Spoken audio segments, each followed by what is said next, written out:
Ok, entonces, bueno, buenas tardes a todos. Muchas gracias por estar hoy con nosotros. El día de hoy tenemos a la doctora Dara Salcedo. Ella está en la UNAM, Campus Juriquilla, y voy a leer un poquito de su semblanza. La doctora Salcedo estudió en la UNAM, en la Facultad de Química, y posteriormente hizo un doctorado en Fisicoquímica en el MIT, bajo la supervisión del doctor Mario Molina, después de realizar una estancia postdoctoral en California en el Institute of Technology con el doctor John Seinfeld. Regresó a México y ha trabajado en la Universidad Iberoamericana, en el Centro de Investigaciones Químicas de la Universidad Autónoma de Morelos, y desde el 2011 se unió a la UMDI Juriquilla, en donde es docente de la Licenciatura de Ciencias de la Tierra. Actualmente pertenece al SNI nivel 2 y sigue las líneas de investigación de aerosoles atmosféricos y de calidad del aire. Sus proyectos actuales se enfocan en estudiar los procesos que afectan la calidad del aire en la región del Bajío y la caracterización química de aerosoles atmosféricos. Pues muchas gracias, doctora, por aceptar la invitación. El auditorio es todo suyo. Ok, bueno, pues muchas gracias también, muchas gracias por la invitación y pues muchas gracias a todos los presentes. El día de hoy les voy a hablar sobre el efecto de la cuarentena por COVID-19 sobre la calidad del aire. Y bueno, voy a empezar un poquito hablando sobre calidad del aire. Tengo entendido que esta es una audiencia bastante diversa, en tanto en nivel, ¿no?, de estudios como en el área, ¿no? Entonces, pues va a ser un tanto cuanto general, ¿no? Y voy a empezar hablando un poquito sobre calidad del aire. Ay, perdón. Ay, sobre la calidad del aire, ¿qué es una mala calidad del aire y por qué nos preocupa estudiar una mala calidad del aire? Y pues voy a empezar un poquito platicando sobre algunos eventos, ¿no?, que ya ocurrieron antes, pero que nos indican qué tan malo puede ser el problema. Pues primero les voy a platicar sobre este evento que lo llamamos la niebla asesina de Londres, ¿no? Para aquellos que les guste ver series de televisión, ¿no? En Netflix hay una serie que se llama La Corona, que es la historia de la reina Isabel. Y en la primera temporada, de hecho, hay todo un capítulo que ocurre precisamente en estos días, del 5 al 9 de diciembre de 1952. Entonces, este evento fueron varios días donde hubo una niebla constante que se quedó sobre Londres, que pues básicamente, ¿no?, disminuyó la visibilidad. Pero durante ese tiempo, de hecho, en esos días hubo 4,000 muertes en total, que es 4 veces más de lo normal en la misma época. Y entonces lo que sucedió allí es, en general, Londres es una ciudad donde hay esta niebla, pero la niebla en general son gotas de agua chiquitas, que es como una nube en la superficie, y eso pues no necesariamente es tóxico, pero si mezclan eso con todas las emisiones de un Londres industrial lleno de chimeneas donde quemaban carbón y con muchas emisiones de CO2, pues esta mezcla se convirtió en algo mucho más tóxico, ¿no? Probablemente respiraban un poco de ácido sulfúrico porque el CO2 se oxida en la atmósfera en presencia de agua para formar ácido sulfúrico que se puede disolver, ¿no? Y entonces, bueno, en unos días muere mucha gente. Eventos como también en ese entonces hay otros dos, así tan dramáticos, ¿no? Hay uno en Bélgica y otro en Pensilvania. Ambos son eventos en donde también miles de muertes en un periodo muy corto de tiempo, debido a que la atmósfera de repente se estanca, ¿no?, sobre una zona industrial, y entonces todas las emisiones industriales se concentran, ¿no?, siguen en ese mismo volumen de aire, se concentran y llegan a ser pues mortales, ¿no? Desde entonces, pues, ha habido mucha legislación, tecnología, que evita, ¿no?, tantas emisiones, y sobre todo en zonas urbanas donde hay mucha gente. Y eso ha hecho que estos eventos ya no se repitan, lo cual es muy bueno. Sin embargo, pues nos sigue preocupando la mala calidad del aire, ¿no? Algunos números para que se den cuenta de qué tanto nos preocupa o no, es la OMS, la Organización Mundial de la Salud, estima que en el 2016 91% de la población mundial vive en lugares que no cumplen con las normas de la calidad del aire. Población o estos lugares son principalmente zonas urbanas, ¿no? En donde ya la mayor parte de la población mundial vive en zonas urbanas y entonces está expuesta a esta mala calidad del aire. Y en base a esa exposición, se estima que a nivel mundial hay a nivel mundial anualmente 4.2 millones de muertes prematuras al año. Cuando hablamos de muertes prematuras, lo que esto significa es que el estar expuestos a una mala calidad del aire, o sea, respirar esa mala calidad del aire, ¿no? Lo que ocurre es que nos quita años de vida, ¿no? Nos puede quitar 5 años de vida, es decir, si no estuviéramos expuestas a esa mala calidad del aire, pues hubiéramos vivido 5 años más. Por supuesto, casi todas las muertes, estas muertes que se dicen, ¿no? Ocurren en países de bajos y medianos recursos. Y nada más para que se den una idea de por dónde es esto. En esta foto se estiman las concentraciones promedio del material de PM2.5. PM2.5 es material particulado menor a 2.5 micras. Estas son partículas, ¿no? Pueden ser sólidas o líquidas menores a 2.5 micras que nos pueden causar daño porque estas partículas entran hasta el fondo de los pulmones y entonces entran muy en contacto con todos los tejidos. Y pueden ver en esta foto que las mayores concentraciones pues son más bien en Asia y en África.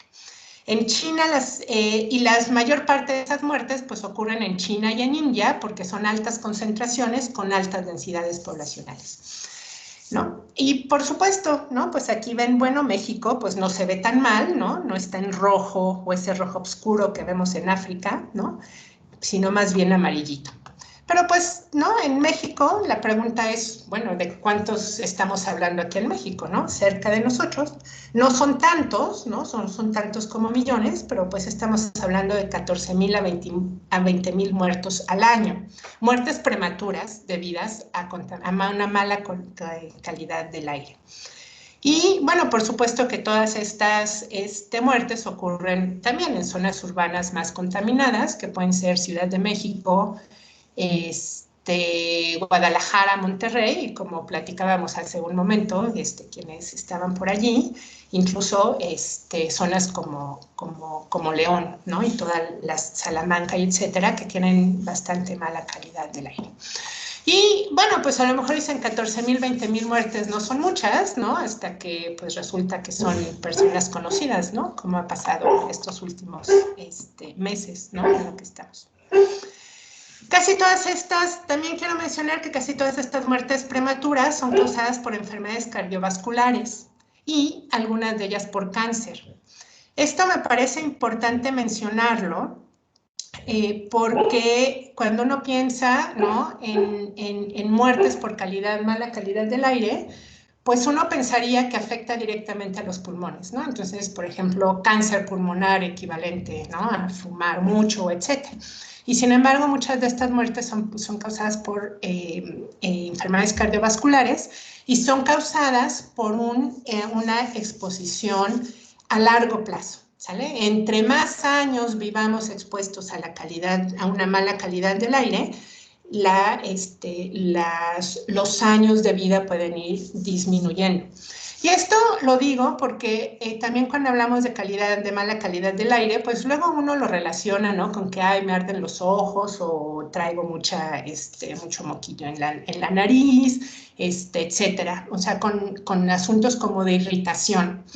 Y pues lo que quisiera hacer conciencia, aprovechar a hacer conciencia en este foro, es de que al final estamos hablando de muertes, ¿no? De vivir, en vez de morir a los 80 años, a lo mejor muero a los 75 y me pierdo allí 5 años de vivir con de conocer a mis nietos, ¿no? Si acaso mi hija me da esa alegría, ¿no? En algún momento. Entonces, bueno, es eso, estamos hablando de eso, de un efecto a la salud que pues sería importante, importante ver. Entonces, bueno, para definir lo que es una mala calidad del aire, utilizamos lo que llamamos contaminantes criterio, que son estos componentes que estamos viendo aquí, que son aquellos que tienen más posibilidad de dañar la salud, ¿no? Y que encontramos a las concentraciones que encontramos en zonas urbanas. Entonces está el monóxido de carbono, óxidos de nitrógeno, que son el NO y el NO2 juntos, ambos, dióxido de azufre, ozono, y lo que llamamos el material particulado, PM10, que son partículas menores a 10 micras, y PM2.5. Y en función a las concentraciones que encontramos, si estas concentraciones de estos contaminantes se encuentran por arriba de cierto nivel, pues significa que tenemos una mala calidad del aire. En general, los contaminantes que más nos preocupan son ozono y PM2.5. Los demás, generalmente las concentraciones que encontramos en zonas urbanas, se encuentran muy abajo de los niveles máximos y no son un problema en cuanto a calidad del aire. Sin embargo, ozono y PM2.5 sí. Ozono es principalmente un irritante, es el que causa los ojos llorosos y el moquito en la nariz, ¿no? PM2.5 es el que causa este efecto a largo plazo de enfermedades cardiovasculares. Y entonces, bueno, esos son los que más nos preocupan. Entonces, bueno, esa es la introducción en cuanto a calidad del aire. Espero haberlos convencido que es algo importante, que es algo que tenemos que cuidar, que es algo que tenemos que estudiar, ¿no? Y en un momento dado, pues, cuando encontramos mala calidad del aire, disminuir. La siguiente parte de mi plática, pues, tiene que ver con esta cuarentena que estamos viviendo ahorita debido al COVID-19. Justo hace un año, ¿no? El 17, bueno, hace un año la semana pasada, el 17 de marzo, ¿no? Fue cuando empezamos la pandemia. Quizá empezó un poco antes, porque la cuarentena, porque antes de la cuarentena había también hubo puente, ¿no? Entonces, pues muchos nos fuimos de puente pensando que regresábamos a actividades normales y de repente, pues regresamos de puente y esto se alargó. Estos son algunos de los encabezados que encontré del 17 de marzo. Como ven, de hecho, no todos los periódicos lo tenían en primera plana. Fue tan inesperado el asunto y que fue tan inesperado que fuera a durar tanto tiempo que no todos los periódicos lo tenían en primera plana. Estos fueron los únicos 3 que los tenían, otros hablaban de otras cosas, ¿no? Pero, bueno, inicialmente pensábamos que iban a ser un par de semanas y después un poco más y bueno, aquí seguimos, ¿no? Y entonces, pues bueno, en el momento en que comienza la cuarentena, uno de los efectos más importantes es, pues todos nos quedamos en casa. Y el quedarnos en casa lo que implicó fue una reducción en la movilidad de las personas, ¿no? Es decir, de repente, pues ya no salimos de casa, ya los niños no van a la escuela y entonces pues no utilizamos transporte ni público ni privado, ¿sale? También, sobre todo en un inicio, implicó una disminución en la producción industrial.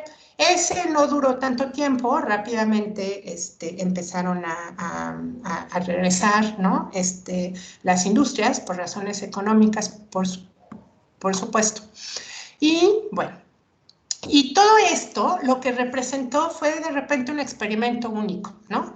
De repente, pues dijimos, bueno, una reducción en la movilidad y parcialmente en la actividad industrial, eso lo que implica es una menor quema de combustibles fósiles, ¿no? Ya no quemamos gasolinas, ya no quemamos pues, combustóleo o lo que utilicen en las industrias. Y eso, pues en principio tendría que implicar una disminución de contaminantes, ¿no? Y visto de una manera lógica muy sencilla, ¿no? Como la primera, ¿no? Deducción lógica que uno se le puede ocurrir es, pues entonces eso va a causar una mejora en la calidad del aire, ¿no? Menos emisiones, pues menos contaminantes, mejor calidad del aire y pues qué padre, ¿no? Eso estaría padrísimo. Pero, bueno, pues eso es así como también visto desde un punto de vista bastante optimista, ¿no? O sea, eso es algo que pues todos quisiéramos ver. La pregunta aquí es si es cierto o no es cierto. Como científicos, ¿no? Pues lo primero es que, pues esta es una hipótesis que tendríamos que probar y también, ¿no? Pues habría que checarla esa hipótesis en función de lo que sabemos de cómo funciona la atmósfera, ¿sale? De cualquier manera, representa un experimento único. Disminuimos emisiones, ¿qué pasa con la calidad del aire? ¿No? Entonces, bueno, hice una búsqueda rápida en Web of Science, que es una base de datos, ¿no? De publicaciones científicas en todas las áreas a nivel mundial.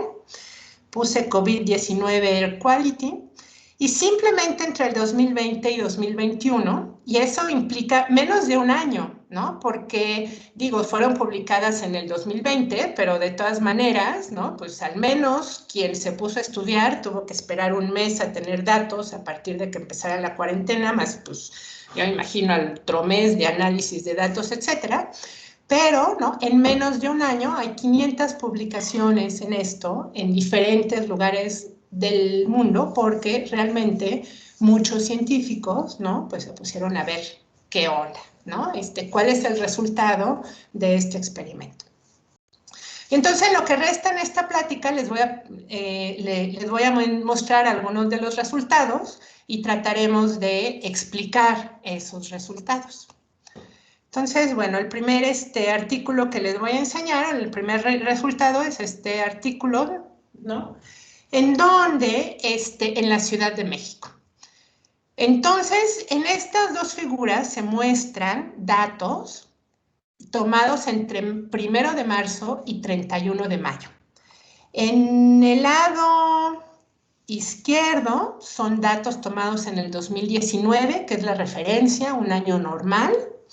Y en el 2020, y en el lado derecho está el 2020, que sería pues año de cuarentena. Las líneas punteadas representan los óxidos de nitrógeno, las líneas continuas representan ozono y las diferentes líneas representan diferentes estaciones de monitoreo en la Ciudad de México. Entonces, cuando comparamos los datos para los NOxes, pues lo que vemos muy claramente es que las concentraciones de los óxidos de nitrógeno efectivamente disminuyeron y en una proporción más o menos del 30% de 2019 con respecto al 2020, año de cuarentena. Sin embargo, cuando comparamos los datos de ozono, ¡ah, qué barbaridad! Pues no, en realidad no hay un cambio significativo. Sí vemos algunas variaciones, algunas estaciones subieron y disminuyeron. Sin embargo, cuando vemos estos datos, siempre tenemos que considerar que aun cuando, ¿no? Año con año normales, donde la actividad no ha cambiado, ¿no? Mucho, siempre encontramos pequeñas diferencias que tienen que ver más bien con situaciones meteorológicas, que lo voy a explicar en algún momento. Pero realmente, ¿no? Las diferencias que se ven o sea, son mucho menores de las que hubiéramos esperado con mejora de calidad del aire. No podemos decir así. Les enseño, ¿no? Otra gráfica de los datos que tenemos en Querétaro. Tengo los datos de Querétaro porque pues yo vivo en Querétaro y estudio en Querétaro y en el campus de la UNAM Aquí en Juriquilla tenemos un observatorio atmosférico con diferentes datos y aquí les estoy enseñando, ¿no? Otra vez, concentraciones de ozono del lado izquierdo, concentraciones de dióxido de azufre del lado derecho. También estoy comparando 2019, que son las líneas rojas, con el 2020, que son las líneas negras. Por cierto, olvidé mencionar, en estas gráficas son los que llamamos ciclodiurnos, ¿no? Que son promedios de las concentraciones que vemos a cada hora del día, ¿no? Esto es en la medianoche, ¿no? De un día, mediodía y medianoche del día siguiente. Y pues siempre vemos variaciones diurnas, depende de la química y de la meteorología, y etcétera, ¿no? Pero, bueno, pues lo que estamos viendo, ¿no? Es que las concentraciones de ozono en Querétaro tampoco cambiaron significativamente. Sí, vemos una pequeña disminución en la concentración de ozono, pero insisto, esa puede ser atribuida más bien a variables meteorológicas, ¿no? Que a pues, esta cuarentena. Vemos, por ejemplo, que el SO2, ¿no? Incluso aumentó la concentración de SO2 entre el 2019 y el 2020, ¿no? No nada más disminuyó, sino aumentó. Tampoco es un cambio demasiado grande, ¿no? Pero, pues, hubiéramos esperado que disminuyera. En otras ciudades a nivel global vemos exactamente lo mismo, ¿no? Esto es un estudio que hacen Londres y Madrid. Aquí no son los ciclos diurnos que les mostraba antes, es decir, cómo va cambiando por hora. Estas son concentraciones, ¿no? Diarias, ¿no? De los contaminantes. Hidrógeno, donde vemos tanto en Londres como en Madrid, cuando comparamos 2020, que es la línea roja, con un promedio entre el 2017 y el 2019, que es la línea morada, vemos que el NO2 sí disminuyó, tanto en Londres como en Madrid, pero vemos que el ozono, pues no hay una disminución significativa. PM2.5 varía, por ejemplo, en Londres a lo mejor sí se ve una pequeña disminución, en Madrid no se ve esa disminución, y el SO2, pues tampoco, ¿no? Ahí, tampoco hay esa disminución. Tokio, Nueva York, más o menos el mismo resultado. En este caso, ni siquiera se ve una disminución tan significativa en NO2, y mucho menos en los otros gases. Tal vez en Tokio sí disminuyó el SO2, ¿sale? Y bueno, pues estos son los resultados. Entonces, lo que encontramos en este experimento, los resultados, las observaciones, es que, pues en realidad la concentración de NO2, y eso sí se encontró en casi todo a nivel global, las concentraciones de NO2 sí disminuyeron. Sin embargo, las concentraciones de ozono no, en general no, y las de PM2.5 fue muy variable el resultado. Y entonces, bueno, entonces la hipótesis que teníamos inicialmente de que la calidad del aire iba a mejorar, pues no, en general no mejoró, porque recuerden que lo que mencionaba en un principio es que los contaminantes que más nos preocupan pues son ozono y PM2.5. NO2, de todas maneras, ¿no? Está en una concentración relativamente baja, que no es de peligro para la salud. Entonces, el que disminuye todavía más, pues qué bueno, pero realmente no implica una mejora en la calidad del aire. Y entonces, pues lo que resta en esta plática es explicar un poquito estas concentraciones. Digo, esto, insisto, nuestra hipótesis así como muy simple de que iba a mejorar, pues era muy optimista, ¿no? La verdad es que desde el punto de vista de la química que conocemos, en realidad no es tan sorprendente y al mismo tiempo nos permitió, ¿no? Conocer un poquito mejor esa química. Y entonces, pues les voy a platicar un poquito sobre la química y sobre qué sucede en la atmósfera. Para ello, les platico primero sobre lo que llamamos contaminantes primarios. Los contaminantes primarios, en en la atmósfera son aquellos que son emitidos directamente en la atmósfera. O sea, es aquello que sale directamente del escape de los autos, es aquello que sale directamente de las chimeneas de las industrias, es aquello que, ¿no?, que sale directamente de un incendio forestal, es aquello que se evapora directamente de una parcela ¿no?, de lo que, ¿no?, de agricultura. ¿De acuerdo? Y entonces, la concentración de estos contaminantes pues está determinada directamente por las emisiones. Tenemos una industria más grande, tenemos autos más grandes, tenemos un incendio más grande, pues vamos a poner más contaminantes allí y las concentraciones de estos contaminantes van a ser más altas.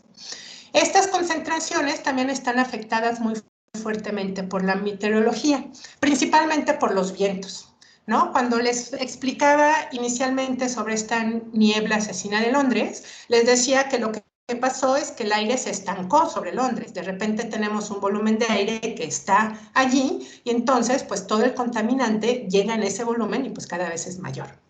Cuando tenemos viento, pues ese viento, al contrario, lo que hace es que va haciendo que ese aire, ¿no?, que ese contaminante lo va transportando a otro lado. Y entonces los contaminantes no se concentran en ese lugar y las concentraciones no suben tanto, ¿sale? Y bueno, lo que sí pueden hacer causar un problema de contaminación en otro lugar, porque entonces el contaminante no desaparece, simplemente se va a otro lugar. También la lluvia, ¿no?, la precipitación, también puede afectar la concentración de los contaminantes, ¿no? Algunos de ellos pueden ser lavados, ¿no? Cuando llueve, ¿no? Y algunos de ellos pueden ser lavados. Y entonces, bueno, pues eso implica. También la temperatura puede afectar la concentración. No sé si se acuerdan estas concentraciones diurnas que veíamos, siempre en la tarde teníamos concentraciones más bajas después de las 4 de la tarde, y eso es porque la atmósfera funciona como un gas. Entonces, en las mañanas, la temperatura es más pequeña, el gas se comprime, ¿no?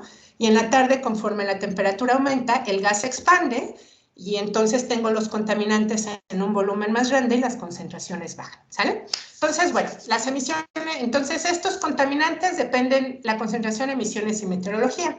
Y pueden ver que aquí algunos de los contaminantes, en principio aquí están los óxidos de nitrógeno, que son primarios. También aquí está otro que veíamos, que es el dióxido de azufre.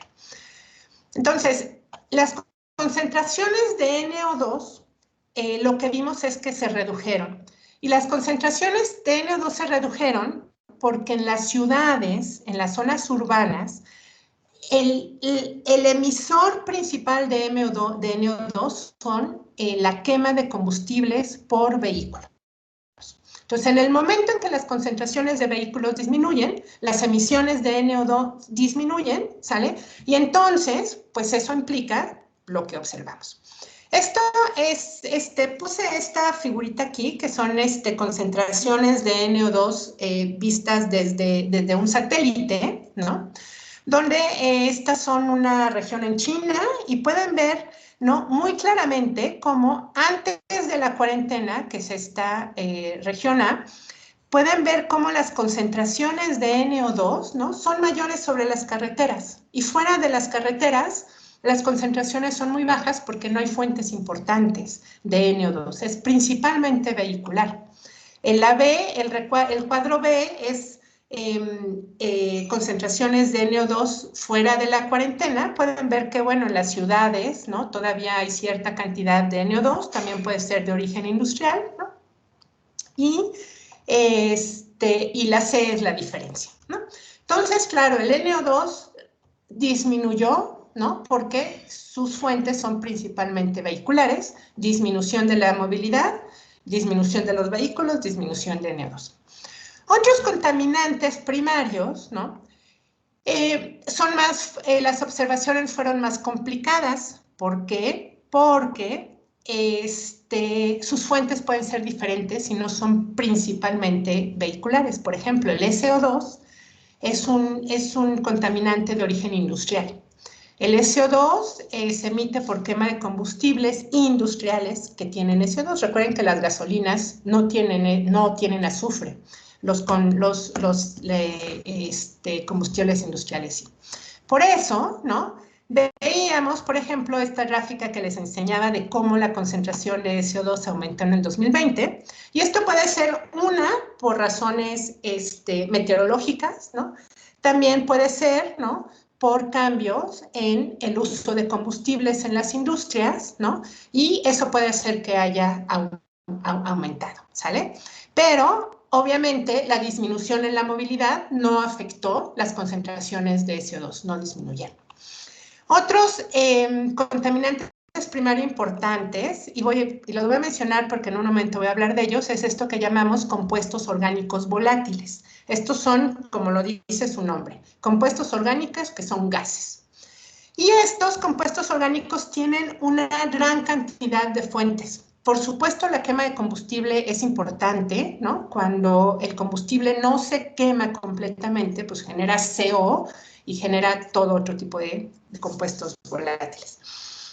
Pero también en ciudades, fuga de combustibles es una buena fuente, ¿no? Cuando estamos poniendo gasolina, ustedes han visto que las mangueras de gasolina tienen como una tapita, ¿no?, que va sobre el tanque. Eso es para evitar la evaporación de la gasolina, que es una fuente importante de COBs.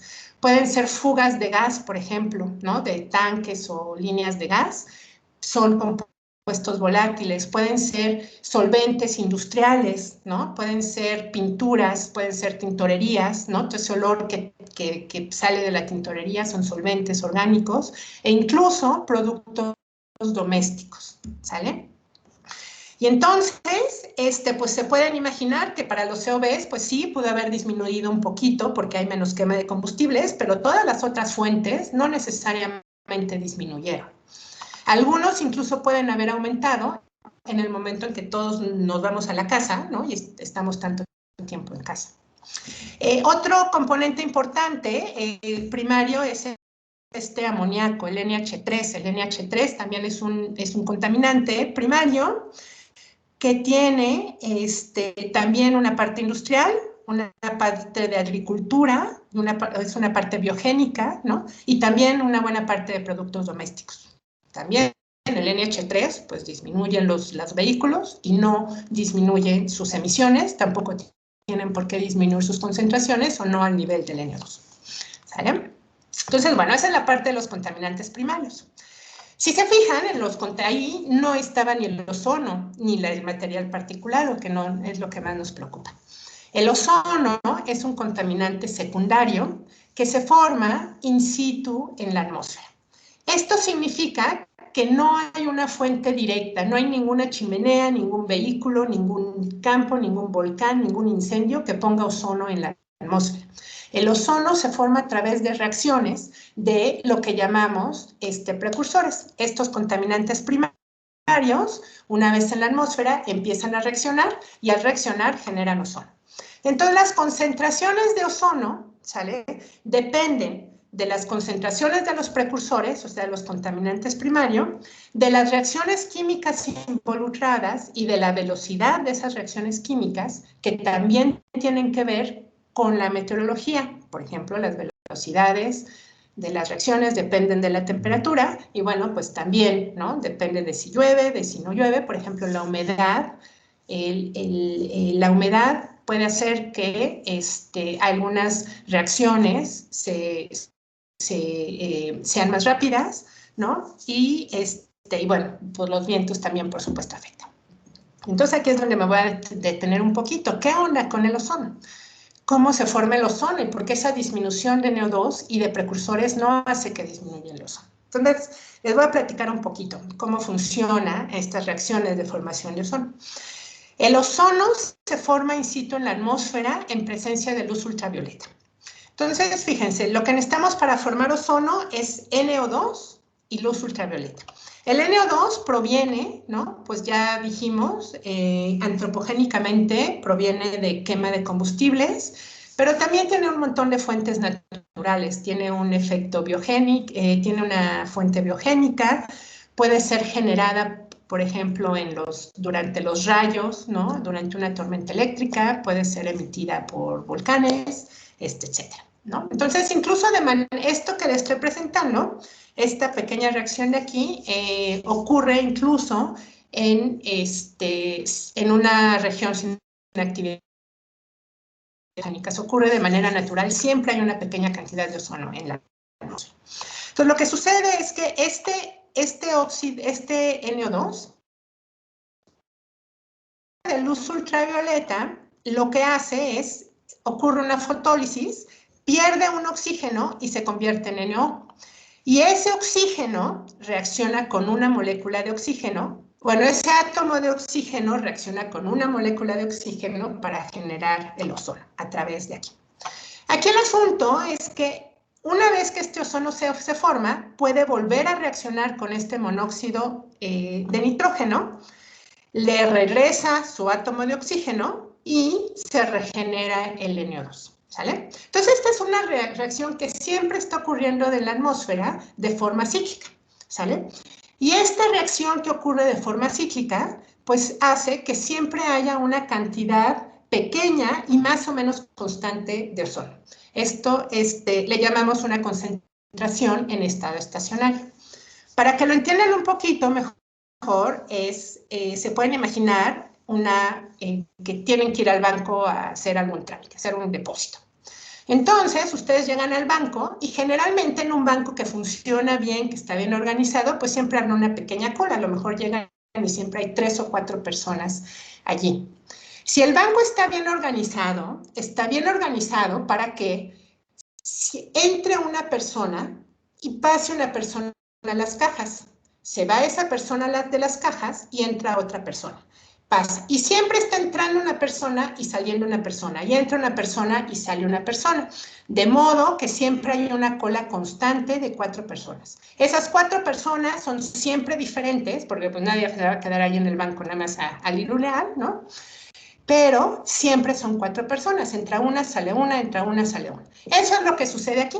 El ozono se forma y se destruye, se forma y se destruye a partir de estos cajeros que son el NO2 y el NO. ¿De acuerdo? Entran y salen y siempre hay una concentración de ozono. Ahora, ¿qué pasa si a este esquema le ponemos compuestos orgánicos volátiles, que es el otro precursor de ozono importante? Como decíamos, en la quema de combustible se genera NO2 y algo que sale, ¿no?, de los escapes de los coches son compuestos orgánicos volátiles. Bueno, resulta que estos compuestos orgánicos volátiles también pueden reaccionar con la luz ultravioleta y con el oxígeno molecular, y lo que se obtiene es este radical que le llamamos un radical peroxi. Y la idea de el asunto con este radical peroxi es que puede reaccionar con este NO, para regenerar el NO2. Fíjense que aquí el ciclo entre NO y NO2 sigue allí. Seguimos teniendo que el NO y el NO2 se reconvierten y pasan de uno a otro y otro a otro y se están ciclando. Pero fíjense la diferencia en este ciclo que les estoy poniendo aquí. En este ciclo que les estoy poniendo aquí, este ozono que se formó aquí no se destruye en la segunda mitad del ciclo. Entonces, cada vez que se forma un ozono y se reconvierte el NO2, este ozono se queda en la atmósfera y entonces su concentración empieza a aumentar y aumentar y aumentar y aumentar. ¿Sale? Y entonces, basado en este ejemplo, pues sí, lo que esperamos cuando hacemos toda la cinética química y vemos la reacción y vemos que es más rápido en las concentraciones, lo que esperamos es que, pues sí, si tenemos más NO2 y tenemos más compuestos orgánicos volátiles, que son los precursores, lo que esperamos es que este ciclo sea mucho más rápido y que el ozono, ¿no?, la concentración de ozono vaya en aumento. O sea, de acuerdo a esto, sube el NO2 y aumenta el ozono. ¿Sale? Sin embargo, pues les voy a platicar que esto es un poquito más complicado, porque, bueno, les voy a platicar un poquito que toda la oxidación en la atmósfera va a través de este radical que llamamos OH. El OH se forma a partir de ozono, el ozono se fotoliza, genera un átomo de oxígeno que reacciona con moléculas de agua y eso genera 2 radicales OH con V, ¿sale? Por cierto, cuando habíamos visto, ¿no?, el ciclo diurno del ozono, veíamos que sus concentraciones son siempre más altas a mediodía, precisamente porque se requiere la luz ultravioleta, ¿no?, para poder generar esta reacción. Y aquí es donde entra la luz ultravioleta, para romper este ozono. La concentración de OH es muy chiquitita porque tenemos muy poquito ozono y tenemos muy poquita luz ultravioleta aquí abajo en la troposfera, pero lo que vamos a ver es que el OH es un catalizador y es muy eficiente en sus reacciones. Entonces, aunque tenemos muy poquito, es muy eficiente. Entonces, bueno, esto es lo que yo les había platicado. Tenemos un compuesto orgánico volátil, reacciona con OH, forma el radical peroxi, y el radical peroxi reacciona con el NO para regenerar el NO2. En este ciclo tenemos una reacción de formación de ozono. Este radical oxi que se forma aquí, puede seguir reaccionando para formar, si se fijan aquí, forma un aldehído, pero genera este radical HO2. Este radical HO2 también reacciona con NO para regenerar el NO2 y forma otra molécula de ozono. Esto implica que en cada ciclo, que en cada uno de estos ciclos que estamos viendo aquí, entre el anaranjado y regreso por el rojo, se oxida una molécula orgánica, se forman 2 moléculas de ozono y se regenera un OH. Eso es lo que habíamos visto y eso es lo que implicaba, que decía que entonces aumenta el NOx y aumenta el ozono. Ya me voy a ir más rápido porque se me está yendo el tiempo. Sin embargo, cuando tenemos muy altas concentraciones de NO2, lo que ocurre es que este NO2 empieza a reaccionar con este radical OH. Empieza a competir con ese radical OH, forma ácido nítrico, y entonces lo que hace es que cuando tengo mucho NO2, de repente reacciona con el OH disminuye y eso hace que disminuya la producción de ozono. Entonces, fíjense cómo conforme empiezo a aumentar el NOx, la concentración de ozono empieza a subir, pero llega un momento en que empiezo a aumentar la concentración de NOx y la concentración de ozono va a disminuir. Y precisamente bajo ese régimen que llamamos que es un régimen limitado por COVs, por los compuestos orgánicos volátiles, lo que puede suceder es que si yo disminuyo la concentración de NOx, aumento la concentración de ozono. Entonces, fíjense cómo este es un proceso que no es lineal, es un proceso complejo porque vienen muchas reacciones involucradas, que no es un proceso lineal, y eso lo que hace que pues que tenemos que tener cuidado, porque pues puede suceder que yo no sé, yo soy un político que estoy muy preocupado por el medio ambiente y digo, yo voy a bajar las concentraciones de ozono, ¿no? Agarro y pongo una legislación durísima, me voy contra todos los autos, hago que pongan tecnologías más limpias, me voy sobre la gasolina, invierto muchísimo dinero y esfuerzo en bajar las concentraciones de NOx, ¿y qué creen? Que resulta que el ozono sube, ¿no? O sea, es suicidio político, ¿cierto? O sea, nadie más va a volver a votar por mí y además me gasté todo el dinero del erario en algo que hizo las cosas peor. Entonces, tengo que tener mucho cuidado en esto.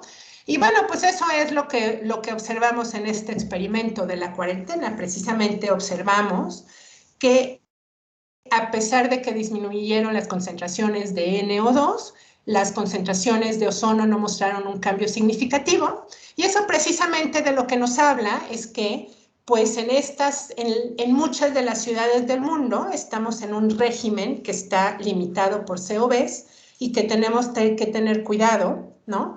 Con la disminución del NOx, porque disminuimos el NOx y nos aumenta el ozono. Y bueno, pues lo que este experimento nos permitió entonces es entender un poquito mejor, ¿no? Digo, toda esta química ya se conocía, no es nada nuevo, pero sí nos permitió entender mejor, ¿no? En la situación particular de cada región, ¿sale? Y bueno, se me fue el tiempo, quería dedicar un poquito de tiempo en el material particulado, pero creo que mejor voy a terminar esta plática y mejor que me hagan preguntas sobre el ozono. Como conclusiones, pues la cuarentena por COVID-19 ha sido un experimento para estudiar la química que ocurre durante los procesos que determinan la calidad del aire. Menores emisiones por disminución de la movilidad generalmente causaron una disminución de NOxes, pero la concentración de ozono y de partículas no disminuyó proporcionalmente, incluso en algunos casos aumentó, debido a los procesos complejos y no lineales que determinan su formación. Entonces, bueno, pues con eso termino mi presentación y pues si tienen preguntas, haré mi mejor esfuerzo por responderlas. Muchas gracias. Muchas gracias, doctora Lara. Chicos, si alguien tiene alguna pregunta, por favor, adelante. Y de ser posible, a la hora de preguntar, si pueden encender su cámara también, por favor, adelante.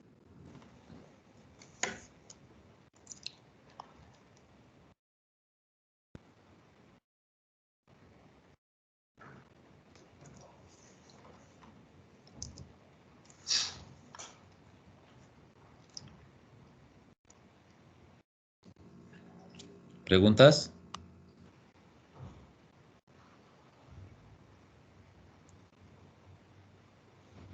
Sí, Edgar, adelante. Muchas gracias, Dara, por la presentación. Fue muy interesante observar, en efecto, que la respuesta fue contraria, ¿no? Al parecer, llega la idea de que al no haber automóviles y movilidad, el efecto sería, en efecto, de caída, ¿no? A mí me surge una duda respecto a si dentro de la búsqueda que hiciste aparece por ahí alguna actividad dentro de casa que tenga que ver con, o que sea recurrente, pues, que tenga que ver con esta contribución a este comportamiento de estos contaminantes en la atmósfera, porque mencionabas que hay algunos compuestos que usamos en casa que en efecto tienen esta contribución, ¿no? Pero ¿habrá por ahí algún artículo? Porque sería muy interesante revisar dentro de esos artículos cuáles de esas actividades son contribuyentes, ¿no? De estos contaminantes y que pueden incidir. Me queda claro que la idea principal de la reducción de la movilidad no era precisamente reducir los contaminantes, ¿no? Pero, claro, fue sorprendente encontrar ahora que además de estas afectaciones a la salud que ya existían, aparte podemos observar que no hay ningún efecto y me lleva a pensar también en estos planes que hay para reducir movilidad y tratar de incidir en la contaminación, ¿no? ¿Hay algo que haya aparecido por ahí dentro de casa o que algo que no se esperaba que se encontró? Bueno, no, en estos artículos en particular, digo, no los vi todos, ¿no?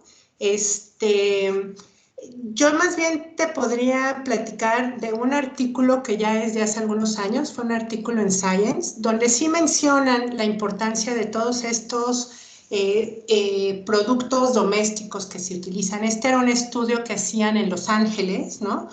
Donde lo que mencionaban es que, bueno, todo lo que usamos en casa, desde cremas, ¿no? O sea, productos cosméticos, productos ¿cómo se llama? En la cocina, ¿no? Generan un montón de compuestos orgánicos volátiles, ¿no? También incluso pueden ser cocina, ¿no? O sea, cuando tú estás cocinando, ¿no? También, ¿no? Pues la quema del aceite, ¿no? Está generando un montón de tanto volátiles como partículas.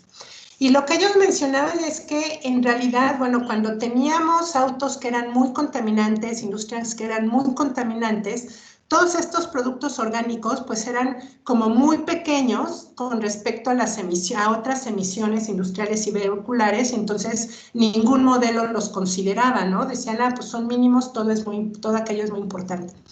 Pero conforme las emisiones, conforme tienes autos más limpios, cuando las industrias también emiten menos o los sacas de las ciudades, entonces, y cuando te interesa hacer modelos cada vez más, pues con menos errores, ¿no? Con menos incertidumbres, entonces estos compuestos se vuelven más importantes, empezarlos a meter en los modelos, ¿no?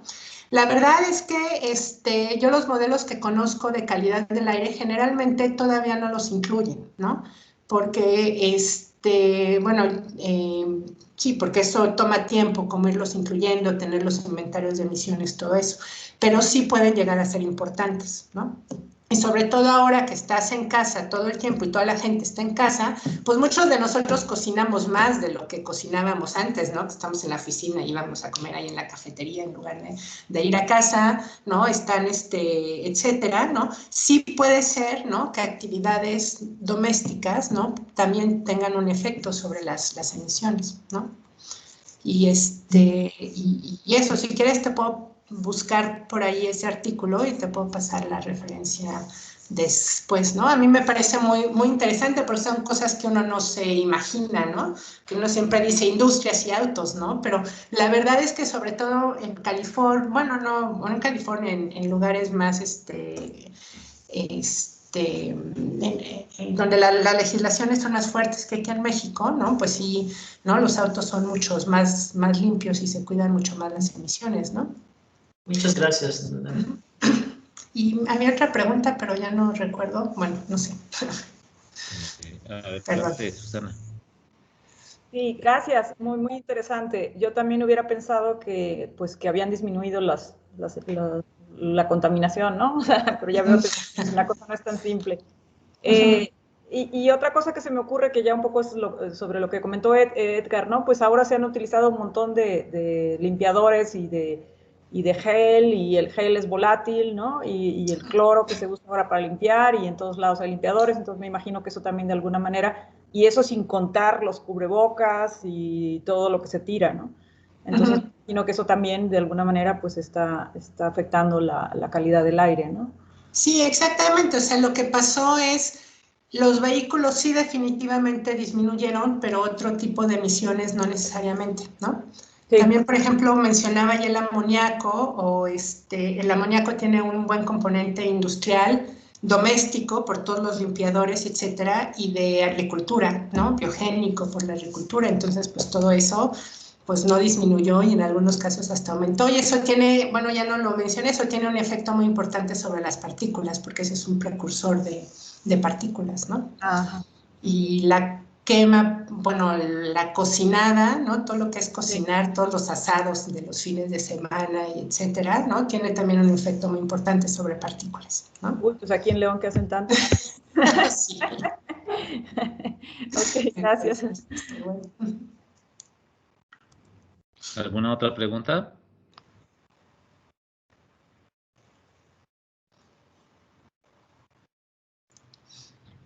Yo tengo una pregunta, viendo que no hay. Bueno, por ahí escuchamos, bueno, todo esto del COVID se detuvo, bueno, detuvo la actividad industrial o no, o mayoritariamente el movimiento de los vehículos, ¿no? Uh-huh.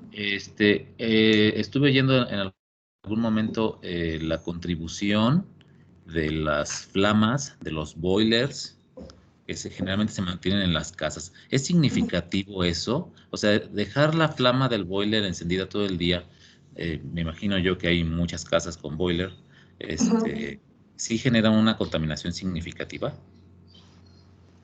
Esa es una buena pregunta. No he visto ningún artículo que hable específicamente de eso.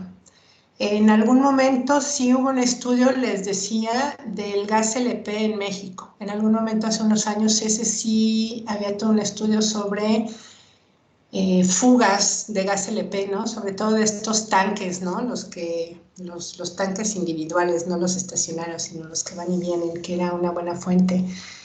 No lo sé, sinceramente no sé qué tan grande es esa fuente o no. Yo creo que entra como en lo que platicaba Edgar, que son fuentes domésticas, que quizá no se les pone o no se les ha puesto demasiada atención, porque de entrada se supone que no son importantes frente a otras, pero no sé, fíjate, puede que sí sea más grande de lo que nos imaginamos, ¿no? Sobre todo conforme va aumentando el número de casas, ¿no? Y de habitantes en una ciudad, ¿no?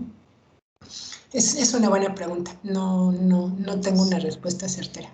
Sí, bueno, lo escuché en algún momento en algún noticiario, ¿no? De Ajá, estudio sí. pero no, realmente no lo sé, solamente lo alcancé a escuchar. Ajá, Y bueno, y una última pregunta. Las emisiones, mostraba usted un gráfico que me pareció muy interesante, el de SO2, en ajá. donde se ve 2019 y 2020 y se ve pues prácticamente que en los mismos días hay un incremento en el pico de producción de SO2 y al mismo tiempo disminuye. Entonces, ¿ustedes también monitorean el flujo de aire, de dónde viene y hacia dónde va, para saber si posiblemente sea una emisión quizás de la industria, de alguna industria que de repente utiliza combustóleo y entonces mete combustóleo y produce SO2 y de repente va a haber una auditoría y empiezan a meter gas natural y entonces pues las emisiones de SO2 disminuyen, ¿no? No sé si ustedes hagan eso. En esas estamos, de hecho ese es justo un proyecto que tenemos y ahorita estamos trabajando en eso. Las concentraciones de SO2 aquí en Querétaro son de hecho mayores en abril y mayo, ¿no? Y eso puede tener que ver con la temperatura y los vientos, pero un sospechoso, ¿no? Un sospechoso es, por supuesto, Salamanca, ¿no? Y todo el corredor industrial hacia Guanajuato, ¿no? Y de hecho sí tenemos un estudio ya donde estuvimos viendo como en diferentes épocas del año de dónde vienen los vientos regionales. Aquí nos interesa como el transporte a nivel regional. Y efectivamente, justo en abril y mayo, en ninguna época del año tenemos vientos que vengan de esa zona, ¿no? Pero en abril y mayo, bueno, en realidad todo principios de año, desde diciembre hasta mayo tenemos vientos que pueden venir desde Salamanca, algunos, ¿no? Entonces sí creemos que ese SO2 tiene un componente regional, ¿no? Que nos está llegando, ¿no? En esas andamos, todavía no lo determinamos tal cual, pero sí creemos que es una hipótesis porque sí tenemos muestra de que vienen vientos desde allá en la época en que tenemos mayor concentración de CO2. ¿No? Ok, muchas gracias, doctora. Sí. Muy interesante todo esto. Bueno, entonces no tenemos más tiempo para preguntas y pues voy a leer la constancia que se le otorga. Voy a compartir. No sé si ahí pueden ver mi pantalla. Sí. Sí. Bueno, entonces voy a leer la constancia.